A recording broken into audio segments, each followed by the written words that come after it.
je porte votre attention sur un autre indicateur très important à regarder. J'espère que les endormis, woke, toute cette patente-là, sont capables de comprendre la même mathématique. Donc, en 2025, on va atteindre un record de permanents résidents de 528 000 nouveaux permanents résidents. Vous comprendrez que ces gens-là viennent principalement de l'Inde, du Pakistan, tu sais, des pays un petit peu du tiers-monde. Le même modèle qu'ils ont fait en France, dans le fond, puis tout ça. Puis là, ensuite de ça, ben là, tu vas regarder ce qui est marqué en Journal de Montréal. Les demandes d'asile par province, mais c'est au Québec. La grosse majorité de ces gens-là viennent au Québec.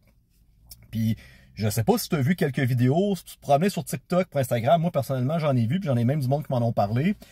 Les Français de France qui étaient ici au Québec avec des visas depuis plusieurs années, là, des 10-15 ans, se font canceller leur visa et ils doivent retourner en France.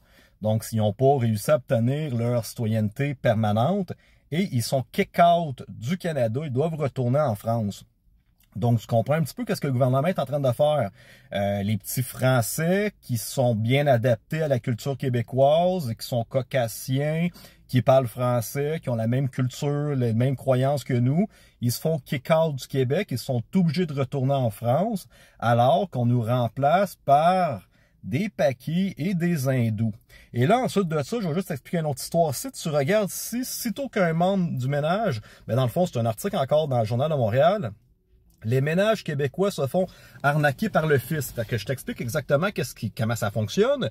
Parce que moi, c'est quelqu'un qui travaille directement chez Revenu Québec qui m'a conté comment ça fonctionne.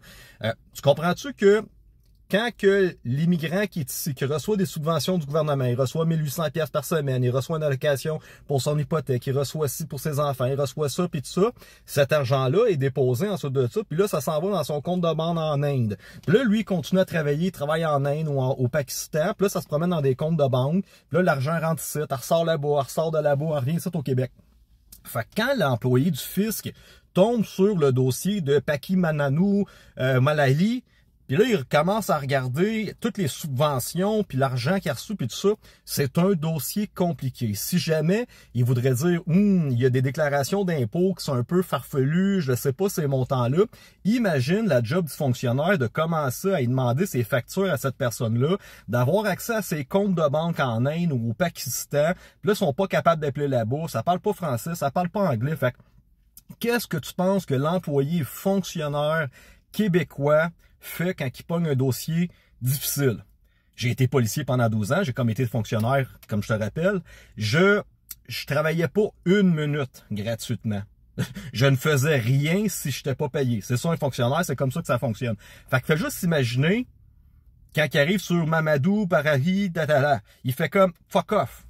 Il change de dossier. Ah, Monsieur Tremblay. Monsieur Tremblay, par exemple, on va regarder ses affaires parce que c'est facile. On est connecté directement dans son compte de Banque Desjardins.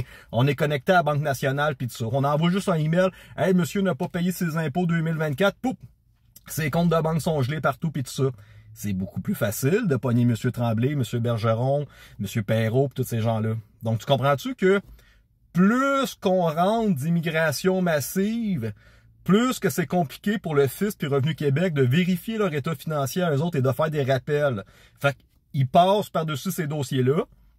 Et ensuite de ça, ben massivement, ils se concentrent sur le petit Québécois qui est facile à aller chercher, qui est facile à lui demander des taxes, des impôts supplémentaires.